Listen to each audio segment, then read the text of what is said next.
ഇന്നലെ ഒരു വലിയ വിവാദം നടന്നത് പ്രവേശനോത്സവ ദിവസം നമ്മുടെ വി മുരളീധരൻ MLA BJPയുടെ അദ്ദേഹം കഴക്കൂട്ടം മണ്ഡലത്തിലെ കട്ടേല ട്രൈബൽ സ്കൂളിൽ പോയിട്ട് കുട്ടികൾക്ക് മിഠായി കൊണ്ടുവന്ന് എറിഞ്ഞു കൊടുത്തു. അതായത് മേശയിലെ കവർ പൊട്ടിച്ചത് എങ്ങനെ ഇട്ട് കൊടുത്താണ് ഇത്, അപ്പൊ കയ്യിൽ കൊടുത്തില്ല. അതിനെതിരെ വലിയ ചന്ദ്രഹാസം ഇളക്കി വന്നത് നമ്മുടെ മുൻ മന്ത്രി അപ്പൂപ്പൻ വി ശിവൻകുട്ടിയാണ്. അപ്പോൾ ശിവൻകുട്ടി ഇന്ന് അതിന് പ്രതികാരം ചെയ്യാൻ വേണ്ടി ഇറങ്ങി. മിഠായി വിപ്ലവം എന്നാണ് നമ്മൾ അതിന് കൊടുത്തിരിക്കുന്നത്. ഈ മിഠായി വിപ്ലവവുമായിട്ട് സ്കൂളിൽ ചെന്ന് അപ്പോൾ പുള്ളിയുടെ ഈ വിപ്ലവ നായകനൊപ്പം പിന്നെ അസിസ്റ്റന്റ് വിപ്ലവ നായകനായിട്ട് നമ്മുടെ മുൻ ദേവസ്വം മന്ത്രി കടകംപള്ളി സുരേന്ദ്രൻ പണി പോയ 2 മന്ത്രിമാരാണ്. അപ്പം അവർ രണ്ടുപേരും കൂടി അവിടെ ചെല്ലുകയാണ്. ഈ കട്ടേല ട്രൈബൽ അല്ല കാര്യം ചോദിക്കാല്ല, കൈ നിറയെ മിഠായിയുമായി ഈ കുഞ്ഞുങ്ങളുടെ കൈ കൊടുക്കാൻ. കഴിഞ്ഞ ദിവസം മുരളീധരൻ MLA കൊണ്ട് മേശപ്പുറത്ത് ഇട്ട് കൊടുത്ത മിഠായിക്ക് പകരം ഈ കുഞ്ഞുങ്ങളുടെ മനസ്സും വയറും നിറയാൻ കയ്യിൽ നിറയെ കൊടുക്കാനായിട്ട് ഇതുമായിട്ട് ചെല്ലുകയാണ്. ചെന്ന് കഴിഞ്ഞപ്പോൾ അവിടെ ചെന്നോടനെ അവിടെ ഒരു നിയമമുണ്ട്. ക്ലാസ് തുടങ്ങിയാൽ പിന്നെ ആരെയും ക്ലാസ് റൂമിലോട്ട് കയറി. റെസിഡൻഷ്യൽ സ്കൂളാണ്. കൃത്യം 9 മണിക്ക് ക്ലാസ് തുടങ്ങും. ക്ലാസ് തുടങ്ങിയാൽ പിന്നെ ക്ലാസ് ടൈം കഴിയാൻ ഒരു കുട്ടികളെ നമുക്ക് കാണാൻ കഴിയില്ല. അവിടെ ചെന്നപ്പോൾ പിന്നെ സ്കൂളിലെ സൂപ്രണ്ട് പറഞ്ഞു നടക്കുകയില്ല, അധികാരം കാണിക്കാനും പറ്റില്ല. രണ്ടുപേരും MLA മന്ത്രിയൊന്നും അല്ലല്ലോ. നിഷ്കരണം പറഞ്ഞു. ഇപ്പൊ ഇവർക്ക് എല്ലായിടത്തു നിന്നും കിട്ടുന്ന പണി ഇതാണല്ലോ. എവിടെ ചെന്നാലും ഇപ്പം അവിടെ ചെല്ലുന്നുണ്ടെങ്കിൽ അവർ പറയും അവിടെ മാറിയിരിക്കാൻ പറയും. പിണറായി വിജയന്റെ ഡ്രൈവർക്ക് ഒരു അടി കിട്ടും. പശ്ചിമ ബംഗാൾ തൃണമൂലുകാർക്ക് അടി കിട്ടുന്നു, ഇവിടെ അല്ലാത്ത രീതിയിലാണ് അടി കൊടുത്തോണ്ട്. അപ്പം കോമഡി, ഇതിനകത്ത് ഏറ്റവും വലിയ കോമഡി എന്താണെന്ന് വെച്ചാൽ മന്ത്രിയായിരുന്നു, 5 വർഷം വിദ്യാഭ്യാസ മന്ത്രിയായിരുന്നു. ഈ വിദ്യാഭ്യാസ മന്ത്രിയായിരുന്ന ഈ മുൻ മന്ത്രി അപ്പൂപ്പനെ അറിഞ്ഞുകൂടാ ഈ റെസിഡൻഷ്യൽ സ്കൂളിൽ ഇങ്ങനെ ചില നിയമങ്ങളുണ്ട്. അപ്പൂപ്പന് ഇതുവല്ലോ അറിയാം. അപ്പൂപ്പൻ അറിയാവുന്ന ഒറ്റ കാര്യമുള്ള അസംബ്ലിയിൽ മേശപ്പുറത്തൂടെ നടക്കുക, അവിടെ എന്താണ് അവിടെ അട്ടാസ് നടത്തുക, അണ്ടർവെയർ കാണിക്കുക. അതിനെക്കുറിച്ച് കണ്ട് PC ജോർജ് പറഞ്ഞ വാർത്ത അത് ചാനൽ ചർച്ച പുള്ളി പച്ചയ്ക്ക് പറഞ്ഞു. താഴെ നിന്ന് മേളിലോട്ട് നോക്കുമ്പോൾ ചിലതൊക്കെ കണ്ടു എന്ന് വന്ന് വിളിച്ചു പറഞ്ഞതാണ്. അപ്പം എന്തായാലും ഈ 2 ആശാന്മാരും കൂടെ രാവിലെ ഈ താരമൊക്കെ പൊതിഞ്ഞു കെട്ടി പോയി. അതായത് അയിത്താചരണം നടന്നിരിക്കുക എന്നാണ് ഇവർ പറഞ്ഞു വെച്ചത്. സവർണനായ വി മുരളീധരൻ സവർണ മേധാവിത്വത്തിന്റെ നീരാളി പിടുത്തങ്ങളിലെ എന്നൊക്കെ പറഞ്ഞിട്ട് ഇവർക്ക് കടിച്ചാൽ പൊട്ടാത്ത ഭാഷയിൽ റഹീമൊക്കെ പോസ്റ്റ് ഇട്ടേക്കുന്നുണ്ട്. അത് ഗോവിന്ദൻ ഭാഷ ഏർപ്പാടാക്കി ആ ഭാഷ പറയാം. ഒരുപാട് പേര് ഇങ്ങനെ പോസ്റ്റൊക്കെ ഇട്ടു. വി മുരളീധരൻ അയിത്താചരണം നടത്തി എന്നൊക്കെ പറഞ്ഞാണ് പോസ്റ്റ് ഇട്ടത്. അപ്പം അതിന് മറുപടിയായിട്ട് ഒരുപാട് BJP ഹാൻഡിലുകൾ ഒരുപാട് മറുപടി ഒക്കെ ആയിട്ട് വന്നിട്ടുമുണ്ട്. അപ്പോൾ എല്ലാവരുടെയും അഭിപ്രായം മുരളീധരൻ കാണിച്ചത് ന്യായമല്ല, നീതികേടാണ് എന്ന് പറയുന്നത്.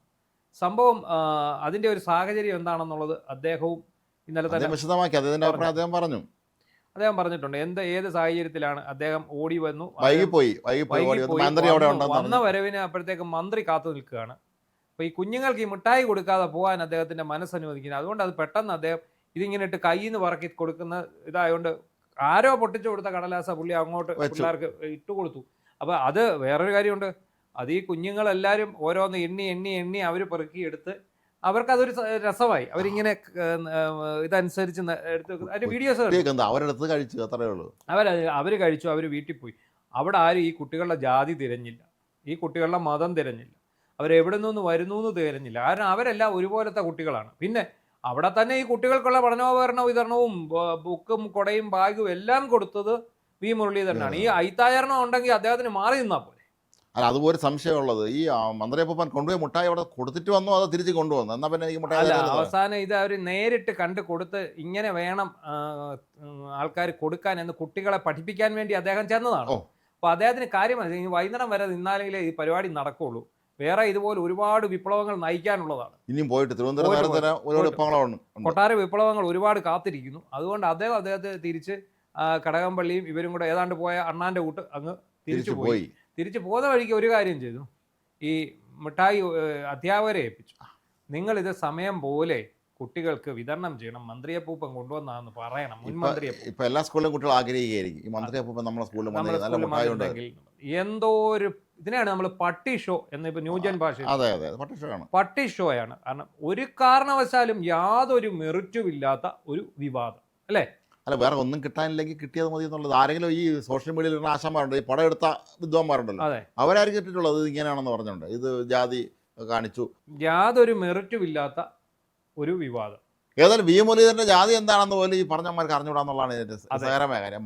ഈ മന്ത്രി അപ്പൂപ്പനും അറിഞ്ഞൂടാ, മുൻ മന്ത്രി അപ്പൂപ്പനും അറിഞ്ഞൂടാ. അല്ല, ഇവർക്ക് ജാതിയും അവർക്ക് ആകെ അറിയാവുന്നത് BJP നേതാവാണെന്നാണ്. RSSലൂടെ വന്നതാണ്, BJP നേതാവാണ്, അവിടെ കൊണ്ട് ഇട്ടുകൊടുത്തു എന്നുള്ളതാണ്. അത് മാത്രമാണ് അവർക്ക് അറിയാവുന്നത്, വേറെ ഒന്നും അവർക്ക് അറിഞ്ഞുകൂടാ.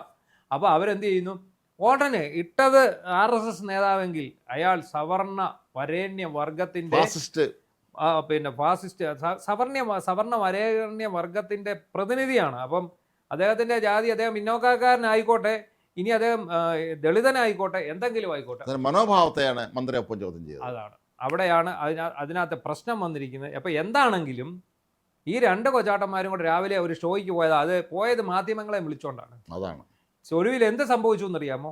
വാർത്ത നേരെ തിരിഞ്ഞു. ബൂമറാങ് എന്നൊക്കെ നമ്മൾ കേട്ടുള്ളൂ. വാർത്ത നേരെ തിരിയുകയാണ്. ഇദ്ദേഹം പോയത് ഞങ്ങൾ സവർണ ഫാസിസത്തെ വെല്ലുവിളിക്കാൻ, ഞങ്ങൾ ജാതീയതയും അധികാരക്കൊതിയെയും വർഗീയതയും ചോദ്യം ചെയ്യാൻ. അവിടെ ചെന്നപ്പോൾ എന്താണ്, പിള്ളേർ അവിടെ ഇല്ല, കയറിപ്പോരുതെന്ന് സൂപ്രണ്ട് പറഞ്ഞു. ഇനി മുട്ടുകാലം അടിച്ചൊടിക്കുമെന്ന് പറയാഞ്ഞത് ഭാഗ്യം, കയറിപ്പോയരുത് പറഞ്ഞു. അവിടെ കുറേ നേരമൊക്കെ ചുറ്റിപ്പറ്റിയിരുന്നു. ഞാൻ മുൻ മന്ത്രിയാണ്, ഏത് മന്ത്രിയാണല്ലോ അവിടെ ഇതോളാൻ പറഞ്ഞു. അങ്ങനെ അവസാനം പ്രത്യേകിച്ച് ഒരു പ്രിവിലേജും ഇല്ലാത്ത രണ്ടുപേരാണ് അവിടെ ചെന്നത്. നമ്മളെ പോലെ സാധാരണക്കാരനായി വരുന്നത് പറഞ്ഞു പോയി. രണ്ട് മുൻ മന്ത്രി അപ്പൂപ്പന്മാർ, ഒരു മന്ത്രി അപ്പൂപ്പനല്ല, രണ്ട് മുൻ മന്ത്രി അപ്പൂപ്പന്മാർ, ഇത്രയുമാണ് ഇവരുടെ ഒരു. എന്താണെങ്കിലും വലിയ കുത്തിത്തിരിപ്പിനാണ് രണ്ടുപേരും കൂടി ചെന്നത്. ആ കുത്തിത്തിരിപ്പ് പക്ഷേ പൊളിഞ്ഞു പോയി. അതൊരു വല്ലാത്ത ഒരു തിരിച്ചടിയുമായി പോയി, നാണക്കേടുമായി പോയി. കാരണം വലിയ ആഘോഷത്തോടെ ചാനലുകാരെ വിളിച്ചുകൊണ്ട് പോയെന്ന് പറഞ്ഞാൽ ചാനലുകാർക്ക് ഇട്ട് കൊടുക്കണ്ടേ. കാരണം ഞങ്ങളുടെ പിണറായി രാജാവിൻ്റെ മകളുടെ ED റെയ്ഡിൻ്റെ കഥയൊക്കെ മറക്കണം, ഞങ്ങളെ ഓരോരുത്തരത്തും പൊളിയുന്നത് മറക്കണം, ഞങ്ങൾക്കെതിരെ ഉണ്ടാകുന്ന തിരിച്ചടികൾ മറക്കണം, അതിനൊക്കെ ഈ ശ്രദ്ധ തിരിച്ചുകൊണ്ടെങ്കിൽ ഇങ്ങനെയൊക്കെയുള്ള ഗിമ്മിക്കുകൾ വേണം. പക്ഷെ ഇവിടെ എന്ത് പറ്റി, ഈ ബൂമറാങ് എന്ന് പറയുന്ന പോലെ ഇത് അങ്ങോട്ട് ചെന്നു, ഈ ആൾക്കാരെയൊക്കെ വിളിച്ചു നേരെ തിരിച്ചടിച്ചു. അവരെല്ലാം മാറി നിന്ന് തിരിച്ചുള്ള നെഗറ്റീവ് സ്റ്റോറിയും ചെയ്തു. മുൻ മന്ത്രി അപ്പൂപ്പൻ്റെ കാര്യം ശുഭം.